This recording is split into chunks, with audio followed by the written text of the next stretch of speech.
Class 8 এর বই থেকে কোষে দেখি 15 নম্বর চ্যাপ্টারের 142 নম্বর পেজে আজকে যে আমরা অঙ্কটা করব সেটা হচ্ছে 3 দাগের 12 নম্বর। খুব গুরুত্বপূর্ণ অঙ্ক। এই প্রশ্নটা বা এই অঙ্কটা আমরা কিভাবে সমাধান করব তোমরা আস্তে আস্তে দেখো। সবার প্রথমে আমরা কি করব, একটা জিনিস এখানে দেখো বি প্লাস সি এখানে আছে, আবার ভিতরে একটা আছে, আর মাইনাস এ দিয়ে আবার নিচে রয়েছে বি ইন্টু সি। সি প্লাসে দেখো নিচেই সেটাই রয়েছে, আবার এখানে সি প্লাসে এ প্লাস বি, আবার নিচে এ বি, এখানে এ প্লাস বি। আমরা এটাকে একদম সহজভাবে যদি সমাধান করতে চাই তাহলে আমাদের হাতে যে রাস্তাটা আছে সেটা হচ্ছে আমরা এটাকে ডিস্ট্রিবিউট করে দেবো। দেখো কিভাবে করছি। সবার প্রথমে বি বাই বিসি লিখলাম, ছাড়িয়ে দিলাম, সি বাই বিসি লিখলাম। এবার হচ্ছে ব্র্যাকেট দিয়ে যেটা রয়েছে সেটাকে আমরা এইভাবে রাখলাম। এরপরে হচ্ছে সি প্লাস এ বাই, এখানে হচ্ছে সি এ, এটাকে আমরা সি বাই সি এ, আর এটা হচ্ছে এ বাই সি এ লিখলাম। সঙ্গে এটা যেটা রয়েছে আমরা সেটা এখানেই রেখে দিলাম। এবার হচ্ছে এ প্লাস বি, তাহলে এটাকে আমরা কি করব, A by A B plus B by A B. সঙ্গে যেটা থাকছে এটা পরিষ্কারভাবে এখানেই থাকছে। এবার দেখো আমরা প্রথম টার্মটা কেটে বি কাটতে পাচ্ছি, তাহলে উপরে 1 থাকছে। এটা সি কাটলে উপরে 1 থাকছে, নিচেই থাকছে আমাদের এখানে বি, এখানে এরকম সি। এরপরে সি কেটে যাচ্ছে, তাহলে উপরে 1 নিচেই এ। এই কেটে যাচ্ছে, উপরে 1 নিচেই সি। এটাও এ কেটে যাবে, উপরে 1 নিচেই বি, আর এখানে বি কাটলে উপরে 1 নিচেই এ। তাহলে এটাকে আমরা এবার পরিষ্কার করে লিখছি। দেখো ক্লিয়ার, যেটাই করলাম সেটা আমি নিচেই রেখে দিলাম। এবারে এই 1 বাই সিটা দিয়ে পুরোটাকে একবার গুণ করব, আর 1 বাই বিটা দিয়ে পুরোটাকে একবার গুণ করব। 1 বাই এ দিয়ে পুরোটাকে একবার গুণ, 1 বাই সি দিয়ে পুরোটাকে একবার গুণ, 1 বাই বি দিয়ে পুরোটাকে একবার গুণ, 1 বাই এ দিয়ে পুরোটাকে গুণ। তাহলে আমরা পরপর আস্তে আস্তে তোমাদেরকে দেখিয়ে দিচ্ছি। সবার প্রথমে দেখো এই 1 বাই সি ইন্টু এইটা আমি যেভাবে তোমাদেরকে ব্র্যাকেট ইউজ করে করে করছি এইভাবে করবে, তোমাদের দেখবে ভুল হওয়ার সম্ভাবনা কম থাকবে।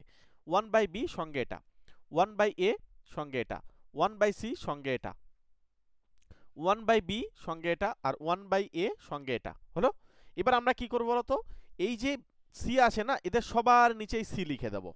তাহলে প্রথমটা বি বাই সি, তারপরটা সি বাই সি মানে 1, তারপরটা হচ্ছে এ বাই সি। তাই আমি পরিষ্কার করে লিখছি এখানে প্রথমে এই যে বি বাই সি, তারপরে এই সি আর সি কেটে গিয়ে 1 হচ্ছে, বা তুমি সি বাই সিও লিখতে পারো, অসুবিধা নেই।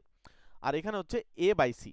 তারপরে দেখো এটা বি আর বি কেটে গিয়ে 1 হবে, তাই জন্য প্রথমে 1 দিয়ে শুরু হয়েছে, তারপর তার নিচে এই পর্যন্ত। এরপরেরটা আবার দেখো সব পরপর এইভাবে কিন্তু আমরা গুণ করে গেলাম। Clear.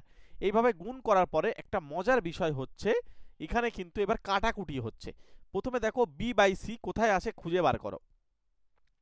B by C, B by C কোথায় আসে আমাদের, উপরে বি নিচেই সি থাকবে, এই যে। তাহলে এটা কাটলো। এ বাই সি কোথায় আসে, এ বাই সি এইখানে একটা পাচ্ছি আর এইখানে একটা পাচ্ছি।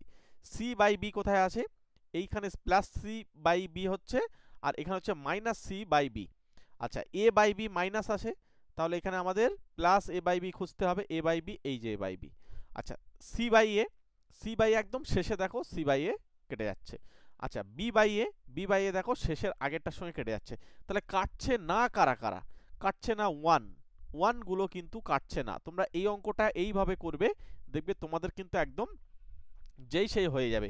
তার মানে এইখানে কটা 1 রয়েছে, একটা দুটো তিনটে চারটে পাঁচটা ছটা, তাহলে 6টা 1 যোগ করা হচ্ছে, তার মানে 6 উত্তর হবে। তাহলে এটা সঠিক উত্তর হচ্ছে 6। ঠিক আছে। যদি তোমাদের ভালো লেগে থাকে, তোমরা ক্লাস আরও যদি পেতে চাও তাহলে অবশ্যই চ্যানেলটি সাবস্ক্রাইব করে রেখে দাও, একটা ছোট্ট লাইক করে রেখে দাও। আমরা প্রতিনিয়ত তোমাদের জন্য পুরো দাগ নাম্বার ধরে ধরে পেজ নম্বর ধরে ধরে কিন্তু অঙ্ক নিয়ে আসবো। ঠিক আছে। মনে রাখবে ক্লাস 8 থেকে ক্লাস 12 পর্যন্ত আমরা এই চ্যানেলটাতে তোমাদেরকে ম্যাথ ক্লাস করাতে থাকবো। একটা ছোট্ট লাইক করে রাখো, কমেন্ট করে আমাকে বলো কত নম্বর পেজের অঙ্ক কোন দাগে তোমাদের প্রবলেম হচ্ছে, সেই দাগ নম্বর ধরে তোমাদের অঙ্কগুলোকে আমি সমাধান করে দেবো। তোমরা আমাকে কমেন্ট বক্সে গিয়ে কমেন্ট করো। ওকে, থ্যাংক ইউ।